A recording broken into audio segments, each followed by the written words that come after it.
Merci de choisir le journal de la ville pour vous informer, Madame, Messieurs.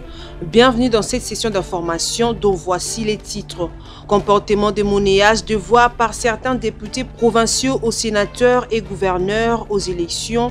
Les présidents de la République instruit la ministre d'État, ministre de la Justice et garde des Sceaux d'échanger avec le procureur général près la Cour de cassation d'attirer l'attention des différents procureurs généraux pour mettre fin à ces phénomènes.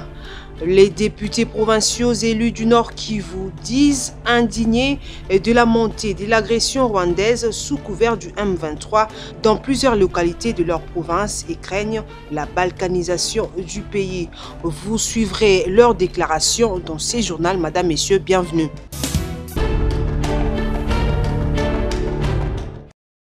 La Cour constitutionnelle en République démocratique du Congo vient de rendre son jugement ce mardi 12 mars concernant les recours en contestation des résultats des élections des députés nationaux qui ont eu lieu le 20 décembre 2023.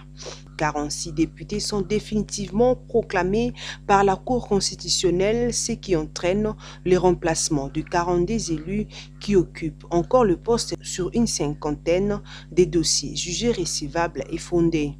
Lors de son audience publique siégeant en matière de contentieux, la Cour a constaté 21 désistements et déclaré 525 affaires irrécevables, tandis que 400 dossiers étaient recevables mais non fondés. Le bureau provisoire d'âge de l'Assemblée nationale vient d'être affecté par ces verdicts. Les scrutins de 2 membres, Agé Matembo et Fils Bahati, viennent d'être annulés au profit des nouveaux membres de la Chambre basse du Parlement. Parmi les personnalités définitivement proclamées élues, on retrouve notamment Jacques Ngandou du AFDCA et remplacé par José Panda du regroupement A24 pour la circonscription de Mbujimayi.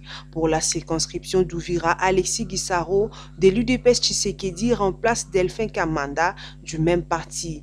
Ami Sissingoma de l'UDPS Tshisekedi remplace Mirindwa Mwamisi du regroupement AAC qui est défavorisé. Pascal Toutoussaloumou est remplacé par Emedi d'Ensemble pour la République dans la circonscription des Cabarets. Dans la circonscription électorale des Sandoa, Olualaba Adel Kaninda d'Aldec est présente. Modéron Simba remplace à Mwanda Robert Nyombo. En remplacement de Séraphine Kilubu, Jean-Marie Kabengela Ilunga sera présent dans la circonscription électorale des Tchangou. Dans la circonscription électorale des Malemba-Nkulu, Olomami, Alliance pour l'état des droits dirigée par Massango Mulongo obtient la victoire sur Lapine Abbé de Lombo Wabanza. Maïzana, un membre du MLC, prend la place de Papi Nzobo pour la circonscription électorale de Bolomba. Parmi les autres élus, on retrouve Sami Badibanga, Claude Nyamugabo, Nazem Kazimbe pour Lubumbashi et Kindundu Del Bulungu en remplacement de Cleophas Munganga. La décision de la Commission électorale nationale indépendante CENI du 13 janvier dernier est partiellement rectifiée par la Cour.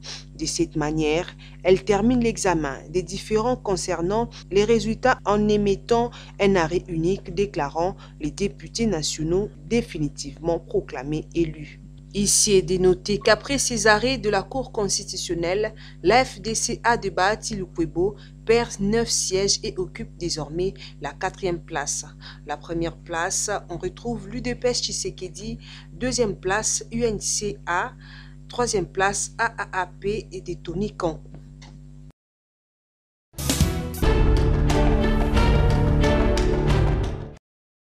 Élection des sénateurs et gouverneurs, le président de la République, Félix Antoine Tshisekedi Tshilombo, met en garde les corrupteurs et corrompus. C'est mardi 12 mars 2024 à la Cité de l'Union africaine.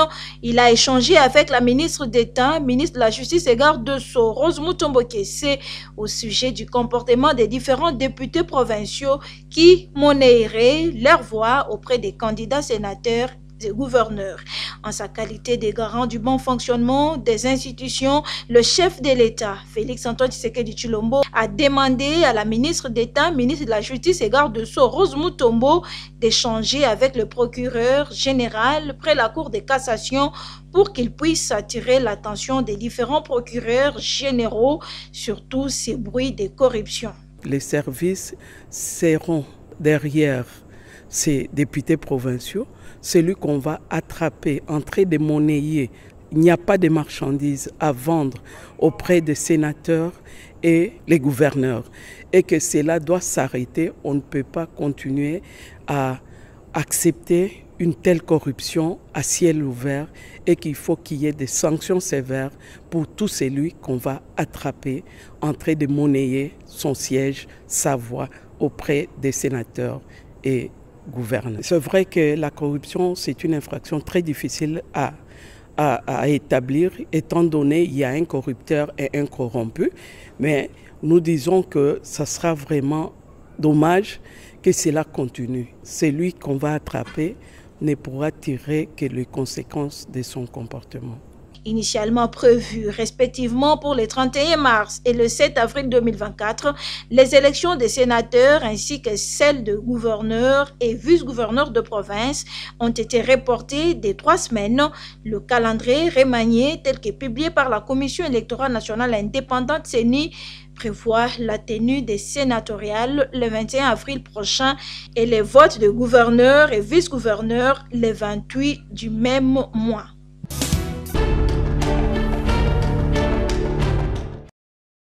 Insécurité dans l'est de la République démocratique du Congo, les députés provinciaux du Nord Kivu de la 3e législature se disent indignés et préoccupés de l'avancée de l'agression du Rwanda sous couvert du M23 dans plusieurs localités du Nord Kivu et craignent la balkanisation du pays. Leur déclaration. Nous, députés provinciaux du Nord Kivu de la 3e législature, sommes indignés de l'avancée sans heurte de l'agression du Rwanda sous couvert du M23 qui ne cesse de prendre le contrôle de plusieurs localités et agglomérations comme Nyanzale, Kikuku, Kibirizi et Vichumbi pour ne citer que cela, en dépit d'une présence significative des éléments FARDC et des différentes forces de la communauté internationale. Nous sommes en désaccord total des replis dits stratégiques des FARDC qui laissent le couloir libre à l'ennemi et qui lui permettent d'élargir son champ d'action. Cette stratégie donne un souffle financier au M23/RDF qui contrôle actuellement les différentes mines en territoire de Rutshuru, riches en coltan, or, pyrochlore.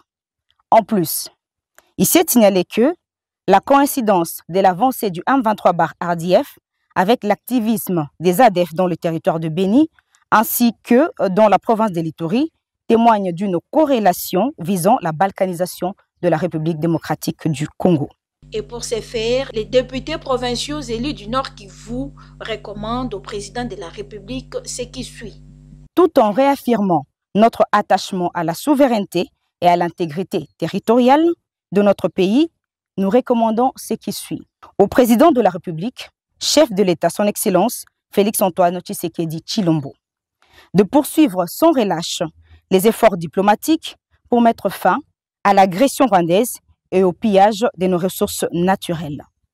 D'activer l'offensive militaire pour infliger une leçon de discipline aux terroristes du M23/RDF qui ne cessent d'humilier notre pays et créer un chaos. De décréter une journée de deuil national en mémoire de massacres de Béni et de Nyanzale. De mobiliser la solidarité nationale et internationale en faveur des déplacés et d'autres victimes de guerre.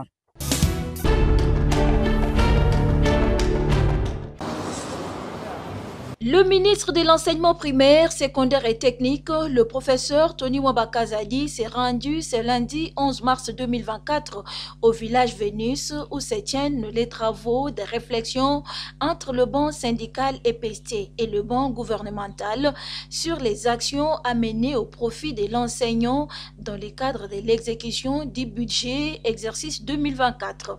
Le ministre a pour ce faire échangé avec toutes les délégations syndicales qui prennent part à ces assises. Son bureau des circonstances ouvert sous les arbres du village Vénice, le patron de l'EPST a accueilli toutes les délégations venues de l'intérieur du pays et celles de Kinshasa. La masculinité positive oblige. Dans ces mois dédiés aux droits de la femme, le professeur Tony Mwabakazadi a commencé sa séance des audiences avec les syndicalistes femmes. Il était question pour la délégation syndicale femmes de réclamer une représentativité significative lors des pourparlers ainsi que la promotion des femmes dans des postes de responsabilité.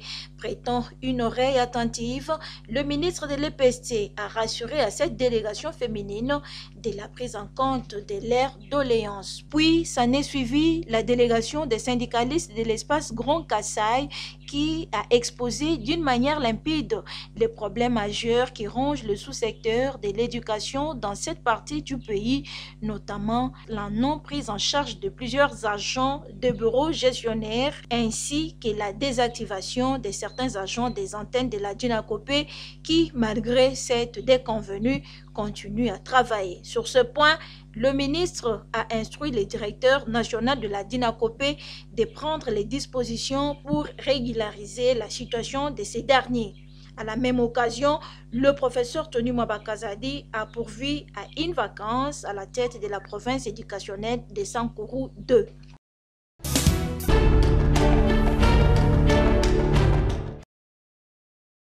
La semaine nationale de lutte contre le cancer a débuté ce mercredi 13 mars 2024 avec comme thème « Agir pour les personnes atteintes de cancer ». Le cancer est une maladie où des cellules anormales se divisent de façon incontournable et détruisent les tissus du corps.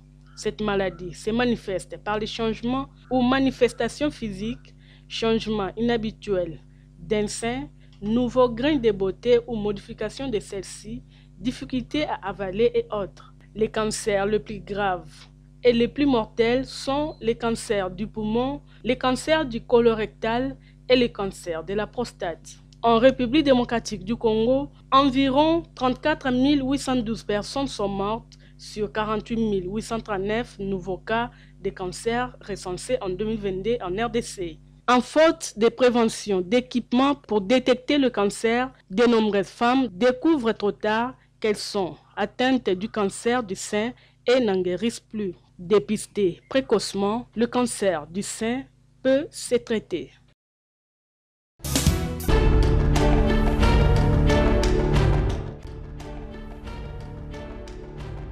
La Direction générale des recettes de Kinshasa, DGRK en sigle, rappelle les contribuables, personnes physiques et morales assujetties aux actes générateurs de recettes non fiscales, notamment ci-après la taxe de pollution sur les installations classées de la catégorie 1, B et 2, la taxe rémunératoire annuelle sur les installations classées des catégories 1B et 2, les droits de délivrance des certificats d'homologation pour les restaurants des 0 à 1 fourchette et similaires d'une agence de voyage de catégorie C et D pour hôtels des 0 à 1 étoile et similaires. La taxe sur autorisation des transports des biens et des passagers, la taxe sur autorisation d'aménagement des parkings privés sur les domaines publics de la ville, parking privé et parking réservé, la taxe d'enregistrement annuel des établissements des loisirs, les frais des certificats médicaux de bonne santé pour le personnel des établissements classés, les taxes sur les actes notariés, AGO, AG, la taxe d'identification annuelle du personnel et des sociétés de gardiennage, que l'échéance est fixée au 31 mars 2024, tombant les dimanches, elle est repoussée au lundi 1er avril 2024. À cet effet, il leur est demandé de retirer la note de perception auprès de l'ordonnateur de la DGRK affecté au service d'assiette concerné et payé à la banque dans les comptes receveurs non fiscaux. Dépasser ces délais, les pénalités et amendes leur seront appliquées conformément à la loi en vigueur. Fait à Kinshasa le 7 mars 2024, Miché Moussaka Mayelenkai, directeur général.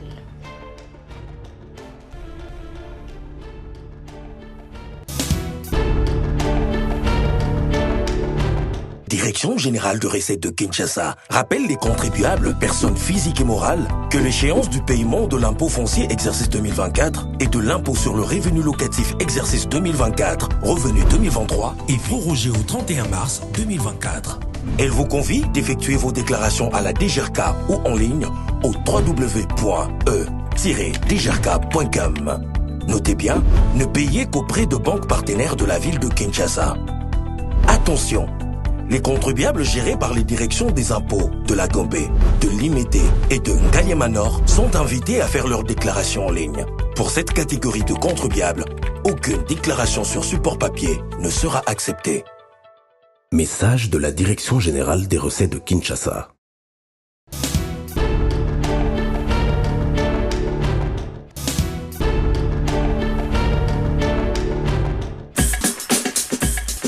Voilà qui met fin à cette session d'information du journal La Ville. Merci pour l'attention soutenue.